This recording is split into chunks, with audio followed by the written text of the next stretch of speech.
Hi అండి, నమస్తే. నేను మీ రాజీ. వెల్కమ్ బ్యాక్ టు రాజీ జక్కులాస్. ఇవాల్టి వీడియో ఏంటంటే గోరుచిక్కుడు కర్రీ విలేజ్ స్టైల్లో ఎలా ప్రిపేర్ చేసుకోవాలో చూసేద్దాం.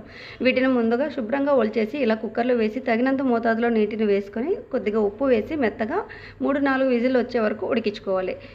గోరుచిక్కుడు ఉడికేలోగా ఎర్రగడ్డని, టమాటాను ఇలా చిన్న ముక్కల్లాగా కట్ చేసుకొని ఉంచుకోవాలి. ఆ తర్వాత స్టవ్ వెలిగించి పెనం పెట్టుకొని ఒక పిడికడన్ని పల్లీలను కూడా ఇలా వేయించేసుకొని మిక్సర్ గ్రైండర్లో వేసి ఇలా పొడి పట్టి పక్కన ఉంచుకోవాలి. ఆ తర్వాత స్టవ్ వెలిగించుకొని మరొక బాండీ పెట్టుకొని తగినంత మోతాదులో నూనె వేసుకొని తరుక్కున్నటువంటి ఎర్రగడ్డను కూడా దోరగా వేయించేసుకోవాలి.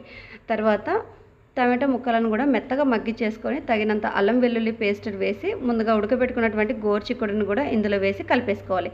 ఉప్పు, కారం, పసుపు, ధనియాల పొడిని కూడా ఇందులో వేసి పూర్తిగా మగ్గనివ్వాలి. ముందుగా ప్రిపేర్ చేసుకున్నటువంటి పల్లి పొడిని కూడా ఇందులో వేసి 5 నిమిషాలు మగ్గనిచ్చామంటే కూర రెడీ అయిపోయినట్లే. గోరుచిక్కుడులో కార్బోహైడ్రేట్లు, ప్రోటీన్లు పుష్కలంగా ఉంటాయి కాబట్టి ఆరోగ్యానికి చాలా మంచిది.